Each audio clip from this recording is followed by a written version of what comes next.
CBS 8's Jenny Day. Welcome to Around San Diego. So glad to have you with me. I'll get you caught up on a week's worth of news and look ahead in just 30 minutes. We do begin at the border with Title 42 coming to an end next week. The Department of Homeland Security is preparing for up to 13,000 migrants to cross the border each and every day once it expires on May 11th. And as more and more migrants continue to show up, we've learned more about how they'll be processed once on U.S. soil. This video was taken from our helicopter and shows people really lined up along the U.S.-Mexico border waiting to claim asylum. CBS 8's Rocio de la Fe has more from the Otay Mesa Processing Center. Video shows hundreds of migrants currently lined up west of San Isidro waiting to claim asylum and enter the U.S. These are people who have been migrating for a long time, for a distance from their home countries. We have people that are not only from Central America, but from Afghanistan, from Uzbekistan, people from African countries that are seeking shelter. Pedro Rios is an immigration rights advocate who travels to the border frequently. He speaks to many of the migrants and gets a sense of what their needs are. And what they're confronting is hardship. The fact that they're staying, being forced to stay in between border walls because there isn't an efficient process to pick them up means that they are staying without food, they're going hungry, they don't have a lot of water, and they won't have shelter. Rio says he expects to see more migrants present themselves at ports of entry as the end of Title 42 approaches. My hope is that Customs and Border Protection responds in a way that meets their basic humanitarian needs, while at the same time respecting the asylum process, which at this time, we don't see that commitment from the Biden administration. President Biden is sending 1,500 troops to the southwestern border ahead of the expected surge. Once the pandemic-era policy is lifted, asylum claims will be processed under Title 8. But many immigration rights advocates believe it's the wrong approach to dealing with the crisis. For me, does not resonate. It means that the Biden administration is not well prepared to administer people as they're making asylum claims. Rios believes Title 8 will place more people in removal proceedings and they'll have a shorter amount of time to defend their cases against deportation. It's concerning that there hasn't necessarily been an effective response by Border Patrol and by the Biden administration. A spokesperson with Border Patrol says there is no single location responsible for processing migrants and that migrants will be processed at all stations within the San Diego sector. That was our Rocio de la Fe reporting. So when it comes to processing migrants, there are a total of 8 border facility stations in the San Diego sector. Our coverage of the border continues now with one migrant story. Steve Price reports. Just on the other side of this border wall, there's a group of 17 people from Colombia. They come from different parts of the country, but they tell pretty much the same story. Life at home has become too dangerous. 21-year-old Harvey Tejada says the day he left to come here, one of his best friends was murdered. Extortions, corruptions. Harvey says there was never a moment at home where he felt safe. The people wake up dead every day. Really, it's all really dangerous. The murder rate in Colombia is 9 times higher than here in the United States. It's so dangerous, the U.S. State Department is currently urging Americans to reconsider travel there because, quote, violent crime such as homicide, assault, and armed robbery is widespread. Organized criminal activities such as extortion, robbery, and kidnapping are common in some areas. Colombian is good for tourists, but for Colombians, not. For Colombians, Colombian is a nightmare. Is so bad. The illegal armies is taking out all the country. Harvey came here on his own, leaving his family behind with the hope that he'll earn enough money to one day bring them too. My sister is scared. My mom is scared. My father is scared. My grandma is scared. Harvey has been sitting out here for days, but still doesn't know if or when he'll be allowed to cross the border. The waiting is taking its toll. We stay here 5 days, 6 nights, and the sun, the freeze of the night is a nightmare. We don't have money, we don't have food, we don't have water. It's a really nightmare in this place. But it's still better than Colombia. Yes, that's better than Colombia. He says he and these fellow Colombians just want to live the American dream, get a job, and wake up every day without fearing for their safety. As he put it, live an honest life. We are a good person. Nice guy. Yeah, we are a nice guy. In San Ysidro, Steve Price, CBS 8. Powerful. Steve, thanks for shedding some light. Meantime, the County Board of Supervisors says they are going to hold a special election to fill Nathan Fletcher's seat. Fletcher is set to resign from his seat on May 15th following accusations of sexual misconduct. The board's decision came after hours of public comment earlier this week. Supervisors had the option of appointing a person to fill the seat or hold a special election. We spoke to Chairwoman Nora Vargas about representation in District 4 until the election. It's really important to emphasize that the staff of District 4 continue to come in here and work every day. They are doing the work. Yeah, the special election is set for August 15th and could cost close to $5 million. If a candidate does not receive more than 50% of the vote, there would be a runoff between the top two contenders in November. Well, 4 Proud Boys members have been found guilty of seditious conspiracy for their role in the January 6th attack on the Capitol. In a major win for the Justice Department, prosecutors argued they plotted the attack to try to keep President Trump in power after the 2020 election. They are facing decades behind bars. And we are learning new details about a double homicide during a house party in Harbison Canyon. Detectives are identifying the 2 people who died as 20-year-old Jaden Davis and 29-year-old Shondell Jones. The 2 were shot multiple times early Thursday morning at a home on Renfro Way. We now know that the house was an Airbnb rental. Davis was taken to the hospital where he died. Jones was found dead there at the scene. Police are still looking for that suspect. Well, we are also learning new information about the man who died while hiking along the El Capitan Trail. He's identified as 27-year-old Sergio de Jesus Santiago Sufi. He was hiking in Lakeside Sunday when he complained about being hot, tired, and thirsty. His friends called for help, but when paramedics arrived, they said he was in dire condition.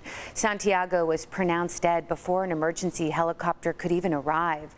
At this time, an official cause of death has not yet been reported. Well, San Diegans are honoring the life of Maya Millete. Maya's friends and family celebrated her birthday at Fiesta Island for her birthday on Monday. Maya would have been 42 years old. This is the 3rd time friends and family have celebrated Maya's birthday since she went missing. The first birthday was also celebrated there at Fiesta Island. It's what she would have wanted. The family together, the kids together, the cousins, the nephews, everybody together, just, you know, mama and papa. Yeah, now while Maya's body has never been found, her husband Larry Millete is accused of murdering her.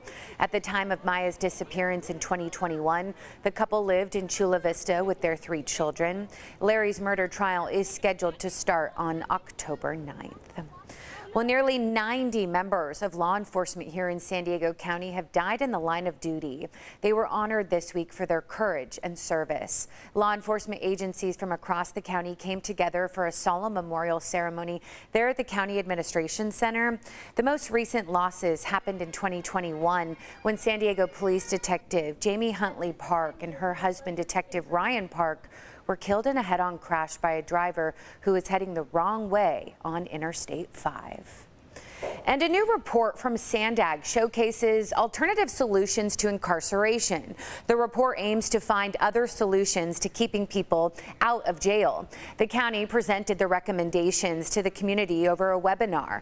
The report looks at booking trends in county jails, jail populations before, during, and after the pandemic, and how to meet the needs of at-risk individuals. The project outlines a total of 52 recommendations, which include ensuring services are responsive and accessible, having enough housing availability, and reducing barriers to access. It also emphasizes the need for prevention and early intervention. Instead of incarcerating someone with a need, sending them somewhere else to receive services. These are recommendations surrounding interventions that can help people who are being released from jail to help facilitate their successful reentry back into the community and prevent further justice system contact. Yeah, Sandag will present the final report and recommendations to the Board of Supervisors on May 23rd. To read that full report, head to CBS8.com. Well, the San Diego County Sheriff's Department is debuting a new evacuation warning system, hoping that it will save lives if or when another disaster hits. And here's what it will sound like, again, if and when it's needed.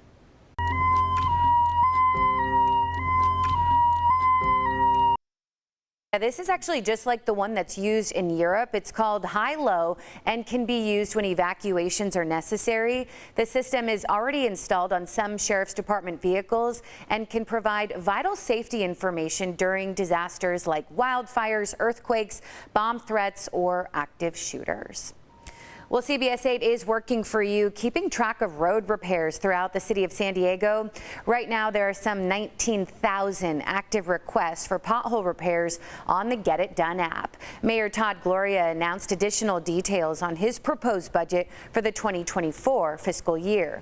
It allocates $140 million for street repairs, allowing crews to resurface about 157 miles of city streets. Not where we're just laying down a coat over the existing asphalt, but where we're ripping it out and putting it down fresh and new. That's the difference between a good road lasting a couple of years and a good road lasting a couple of decades. Yeah, Mayor Gloria says if you see a pothole, take note of where it's located, then report it on the Get It Done app after you get to where you're going safely. We, of course, again, are working for you to help make sure San Diegans who rent out their homes during the summer are actually following the rules. Some of you have reached out to us asking how you can find out if your neighbor has a license to operate short-term vacation rentals. Enforcement on short-term rental occupancy, better known as STROs, started this week in San Diego. Under the new ordinance, short-term vacation hosts must post signage. If you don't see signage, you can also visit the city's STRO website and check for yourself. We see a lot of people who are just renting units coming in and out. It doesn't really bother me very much, but rules are rules, so you got to follow them. Yeah, so if you come across a neighbor violating the rules and would like to report them, you can do so also on the Get It Done app. Well, state lawmakers are hoping a new bill will solve a teacher shortage by increasing their salaries by 50% over the next 7 years. California Assembly members say teachers are paid significantly less than college graduates in other fields. Meantime, teachers from across the state lined up to show support for the bill in its most recent committee hearing. I do teach in the morning and in the evening from 8 in the morning all the way to 9 p.m. I strongly support this bill. Yeah, the bill passed out of the Education Committee and is now headed to the Appropriations Committee, where all bills that have a fiscal impact are reviewed. Meantime, more than 30 organizations rallied in honor of International Workers' Day earlier this week. It's an annual celebration of laborers and the working class. The rally in Chicano Park is meant to demonstrate against the conditions workers face in San Diego. Some of the demands from demonstrators include union jobs with living wages for all workers, community control of housing, and health care for all. Well, thousands of cubic yards of sand will be coming to the San Diego County shoreline to replenish and protect the area from coastal erosion. CBS 8's Kirsten Holmes shows us how it will help local beach communities and help get rail service back up and running. This will widen the beaches and provide storm damage reduction, recreational benefits for the public, and much needed coastal protection. U.S. Representative Mike Levin says the $30.5 million partnership agreements for the San Clemente Shoreline Protection Project and Encinitas-Solano Beach Coastal Storm Damage Reduction Project will bring in hundreds of thousands of cubic yards of much-needed sand to our coast. With the recent intense winter storms, it seems like most, if not all, of our coastal sand has all but disappeared. Mayors for Encinitas and Solano Beach say it'll get people out to their local beaches and spur their local economy. We're hoping to make sure that this wide sandy beach that protects the bluffs from erosion will continue. And leaders say it's a step in the right direction to get passenger rail service back up and running between San Diego and LA. Mother Nature always wins, so we've got to be mindful, we've got to replenish the sand, and ultimately we've got to move our rail corridor in the sections that are most at risk, which of course includes in Del Mar and also, I believe, includes in San Clemente. If we want to have beach sand, we have to bring in beach sand. Geologist Pat Abbott says sand placement is key because ocean waves come into play. Beach sand is a good shock absorber. The problem is it doesn't just stay there. It ends up moving down submarine canyons and getting lost. But will this help get the train system back open? Yes, putting sand on the beach at San Clemente is a help, because every wave that lands on that sand and spends that energy there, it's better there for the train tracks than to have it come roaring up closer and cut into the cliffs or the base of the cliffs underneath the tracks. Kirsten Holmes, CBS 8. Kirsten, thanks. And the sand won't be installed until the fall of this year. In the meantime, crews are still reinforcing the cliffs after that landslide in San Clemente. It's unclear when passenger train service between San Diego and LA will resume. However, freight service for trains is back up and running. Well, people living in the path of a deadly 2021 plane crash in Santee have struggled to rebuild their homes and their lives since that tragedy. One of the destroyed homes belonged to a young couple just starting out, and they were not ready to give up their dream. A group of contractors who are usually bidding against each other actually teamed up to help out that couple.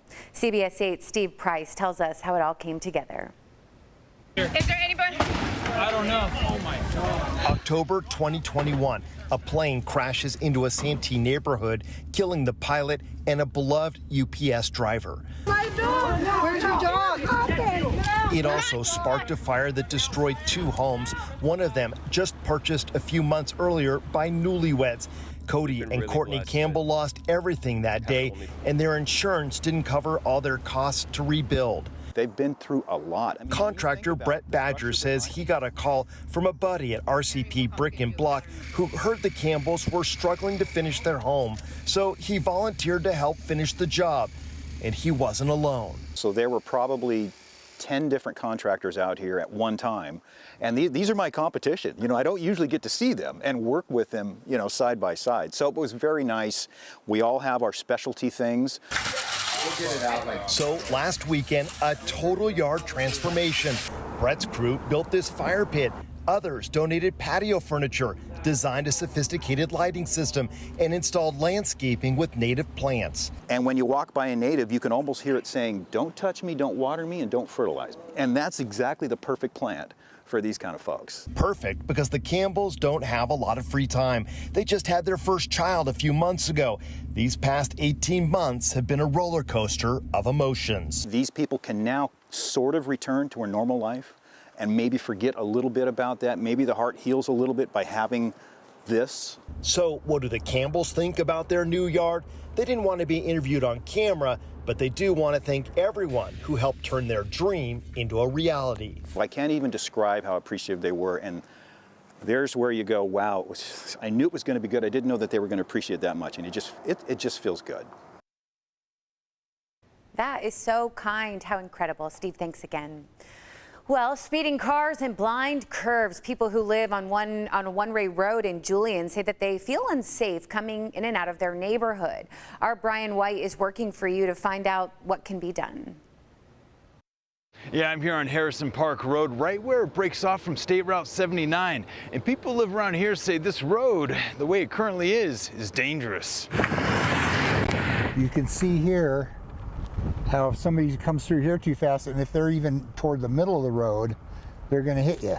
Wayne Daniel has lived in this Julian neighborhood for 2 years, and he says this windy 2-lane road can be treacherous. So coming around these windy angles. And they're all blind. They're all blind. The road, which is maintained by the county, is full of blind curves that have caused a number of collisions. So you see this blind curve right here that we're coming up to?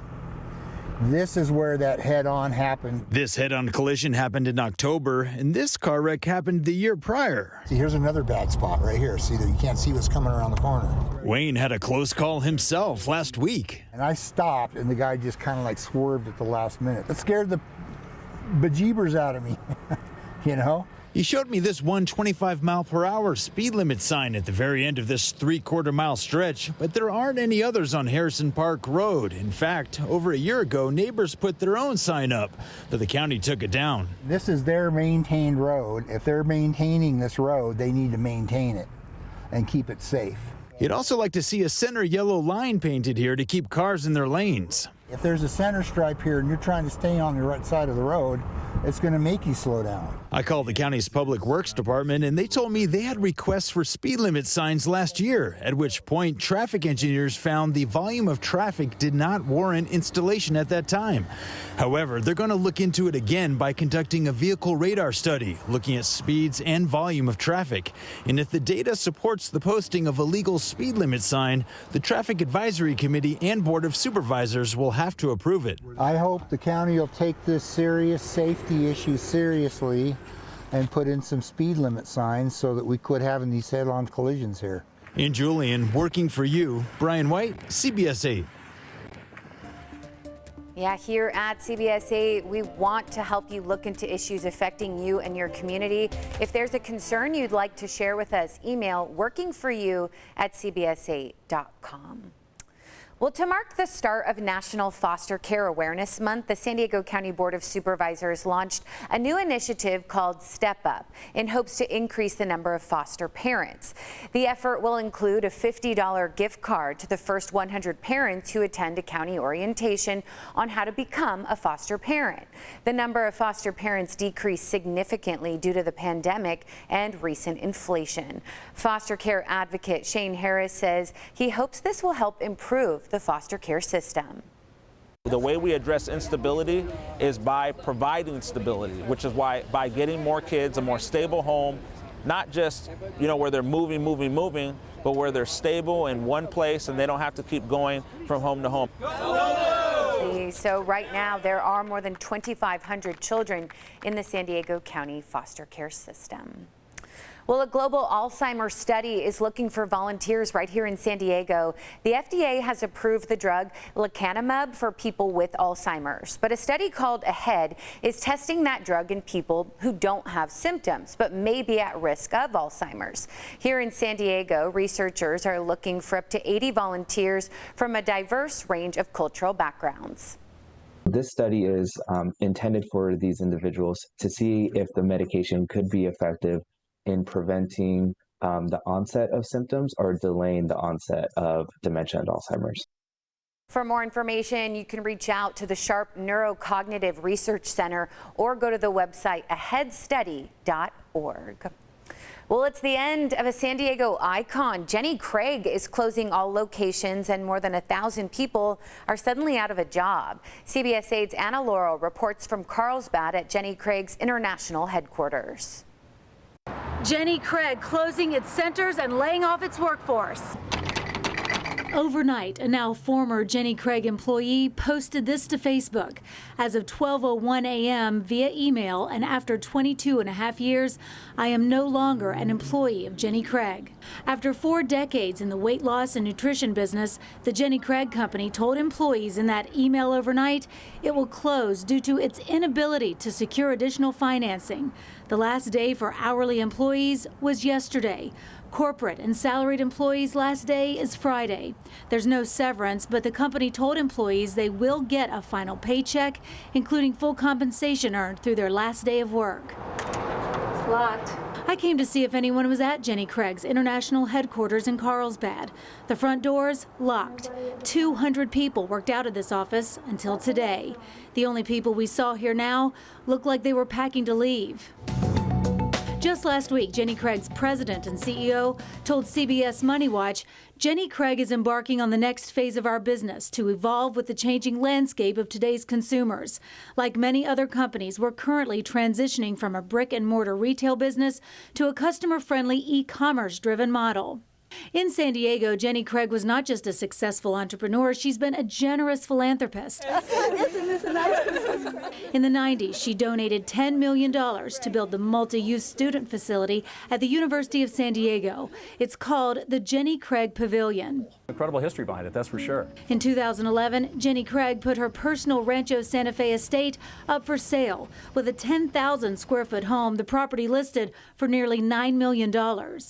In 2019, HIG Capital bought Jenny Craig. Today, the Jenny Craig link on HIG Capital's website is down, and HIG did not return my calls or emails. One employee who did talk with me off camera said last week corporate employees were told Jenny Craig was downsizing, but she was stunned when she opened the termination email just hours ago from the company where she worked for more than 20 years.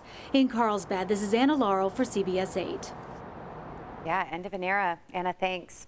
Well, this week, more than 750 firefighters from several agencies trained together, learning how to better protect land across San Diego County from wildfires. Crews from San Diego, as well as Imperial counties and Tijuana, came together to train using the same tactics. That's because, according to CAL FIRE, anytime a wildfire breaks out in the area, it is all hands on deck, making it important to train with other agencies. Another important focus at training was communication. Fire crews say oftentimes cell service can go out during wildfires, so it's important for everyone to know how to use alternative channels. We've improved the communications throughout the years to be able to talk to different agencies, so not just an agency within our organization, but agencies outside of our organization and law enforcement as well. Yeah, and it's also important for you to be ready for wildfire season. You can learn more about how you can be prepared on our website, cbs8.com. And after devastating flooding from earlier this year, a local farm is making a comeback. While the damage was hard-hitting, they have learned to make the most of what Mother Nature sent their way. CBS 8's Neda Iranpour takes us to the Tijuana River Valley in this Earth 8 report. The natural elements here make it so special. You know, it feels like we're in the middle of nowhere, but we're right on the edge of an urban area. But those same natural elements can wipe it out in an instant. The Wild Willow farm is on a floodplain alongside the Tijuana River. And in mid-January, these images show floodwaters taking over the farm after heavy rainfall. The flood kind of covered all of our growing fields and where we're standing now. And it was with a heavy heart, Ann Baldridge tells us, all the crops considered contaminated, so they had to start over. Of course, it was devastating, and it meant that we had to stop selling our produce. A consistent group of people counted on their crops for food, but here they are almost 5 months later, and they're still waiting for those crops to grow. We got a few lettuces in here. Oh, yeah. There are some tomatoes, slightly more mature tomatoes over there. Okay. It took some time to till the land and let the soil rest so the land could be ready for replanting. But in that time, the farmers were able to rethink some of their practices, adding more variety, building their biodiversity. We're really trying to plan big picture, plan for the future, and think, you know, if we're going to continue to farm here, which we will be, you know, how can we withstand when those kind of natural events happen? Along with their crops that are starting to grow now, they do have their orchard. It's full of fruit trees starting to bloom, and a sort of silver lining, this area hasn't needed irrigation in months thanks to the heavy rain. It's really beautiful to see the variety of colors and flowers that are now growing, and they're really thriving. In fact, later on this month, they're going to start selling bouquets of flowers here. We have a bunch of like sunflowers here and sweet peas and a whole bunch of other flowers coming up. So after a several months long setback, they can now welcome volunteers and students on field trips to learn about farming, composting, irrigation, and of course to meet their goats and their chickens. They also have a calendar full of workshops to teach everything from beekeeping to lip balm making, but most importantly, the lesson of how to work with Mother Nature, a lesson they're always working to figure out so they don't face setbacks in the future. For Earth 8 at Wild Willow Farm, I'm Neda Iranpour.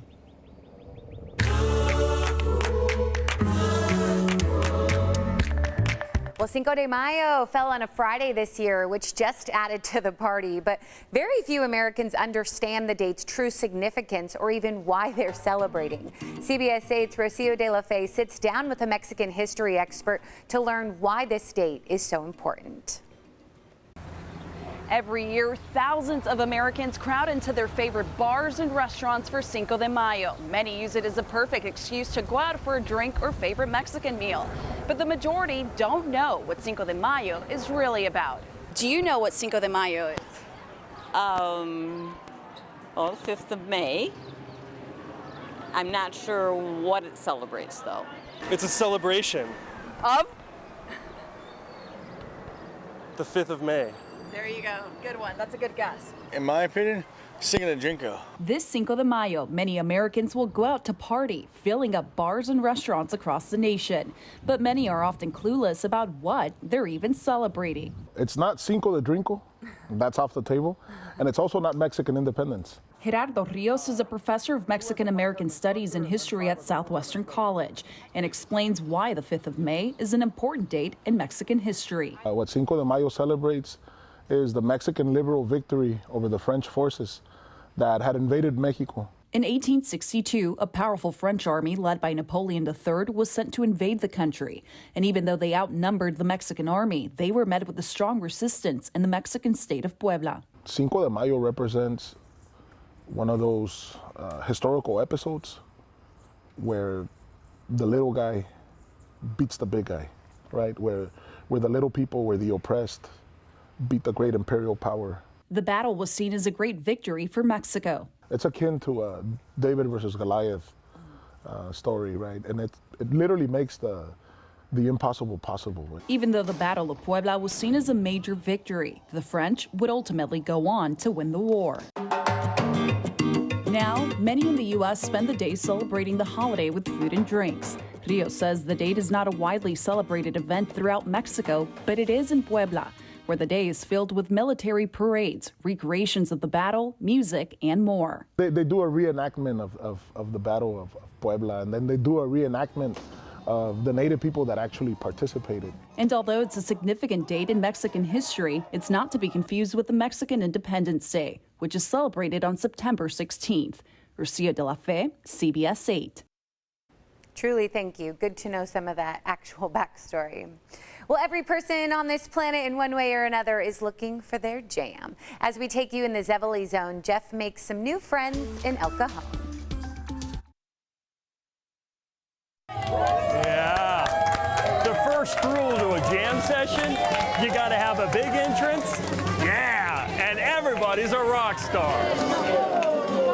The best parties are come one, come all. You leave your troubles at the door. There's no judgment.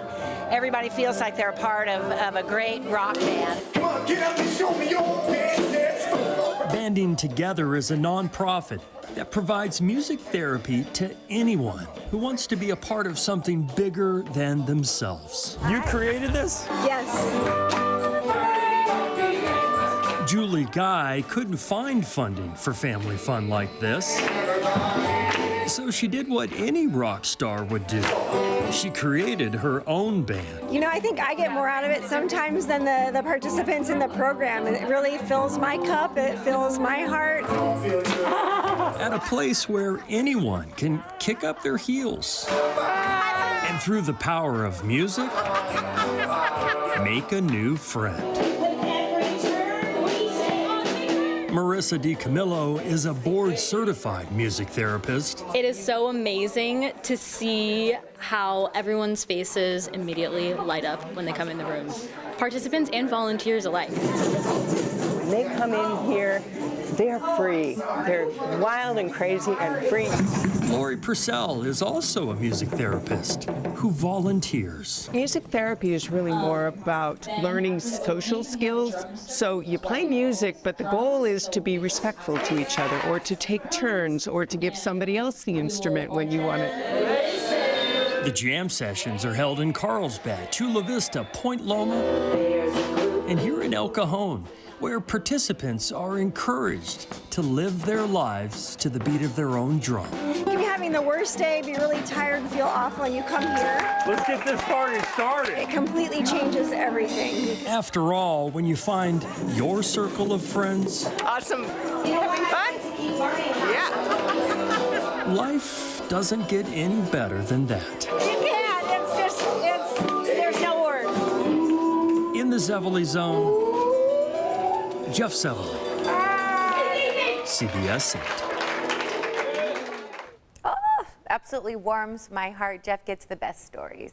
Banding Together jams out about 60 times a year. For more information about the program, just head to the Zevely Zone page on CBS8.com. Well, to celebrate Military Appreciation Month, 2 Gold Star families are being honored at Petco Park with a very special gift. CBS 8's Ariana Cohen went to Gallagher Square to meet up with these military families. This is a first-time collaboration for the San Diego Padres, U.S. Bank, and Freedom Alliance. I talked with the Gold Star families who received a life-changing gift. For 24-year-old Rayaya Kimball. Giddy still. And mother Biani Mora. I'm still in shock. I still can't believe this is our car. I still can't.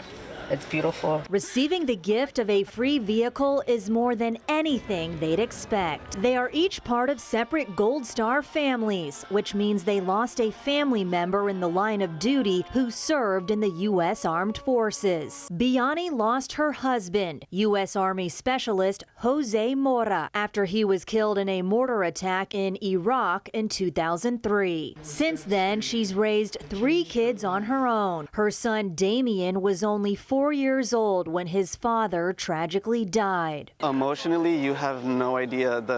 It feels like a weight off of our shoulders. We were carless and we were a one-car family for 7 of us, trying to figure that out with everybody having different jobs and schedules and school. And now this, it's God's gift, and it's the perfect gift right now for us. Rayaya was only 6 years old when her father, U.S. Marine Corps Staff Sergeant Dexter Kimball, was killed in a helicopter crash in Iraq. I could definitely tell our family was a little different from everyone else's family, not by choice, but by tragedy. She and 5 family members have had to share one vehicle. Stuff doesn't happen to normal little people like me, so it's good to know, people do care. There's so much space. All of this is thanks to the Driven to Serve initiative between the Padres, Freedom Alliance, and U.S. Bank to provide available cars for military families in need. And for these Gold Star families, they know their heroes are watching over them. If my dad was looking over me right now, I would just want to say, Dad, I love you, I miss you, and it hurts growing up without you, but I know that you're taking care of us, so I love you and thank you for everything, Dad. These are the 56th and 57th vehicles donated under the program since 2018, and the families are thrilled. Reporting from Petco Park, Ariana Cohen, CBS 8. Yeah, truly so great. Congrats to all. Ariana, thanks. Well, meantime, a new photography exhibit in Chula Vista is now open. It celebrates the diversity, culture, and faces of the city's history, all through photos. CBS 8 photojournalist Anne-Marie Spalding takes us along for a look inside Chula Vista Legacies. You can't be in Chula Vista and not take a variety of different types of foods, hear different types of music, and have those not affect you.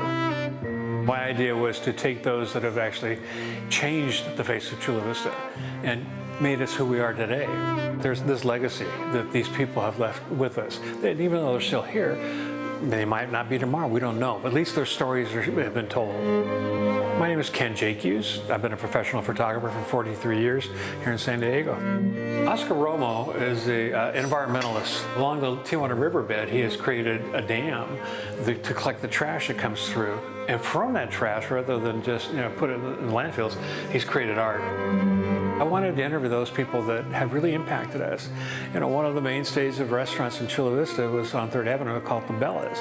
They've been there for 60 years.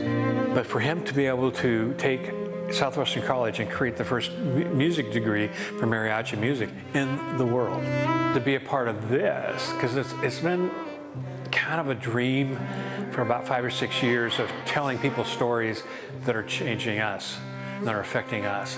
And to actually be able to do that and capture those stories, it's been amazing.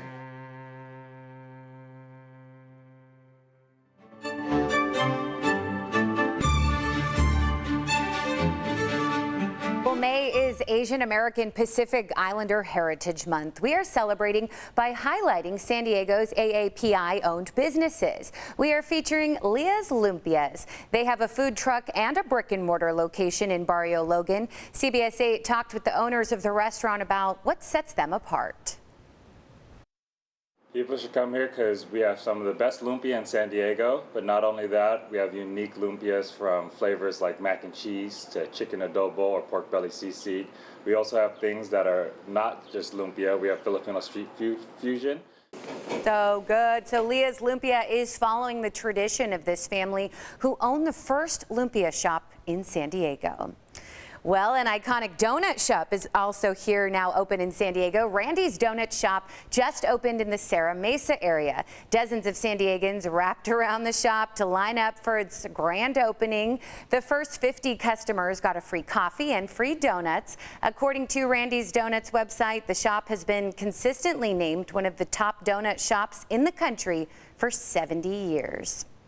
Well, Mother's Day around the corner, so we want to let you know 2 of the most popular brunch spots in the country are right here in San Diego. That's according to a list just released by restaurant reservation service Open Table. Both are right there along the coast in North County. Jake's Del Mar and Pacific Coast Grill. Both earned high marks for their vibrant views of the Pacific Ocean, as well as their food quality and service. Open Table created its overall list based on 13 million reviews. Well, as always, thank you so much for your time. Thanks for staying informed. Join me each week as I take you around San Diego. For CBS 8, I'm Jenny Day. Take such good care.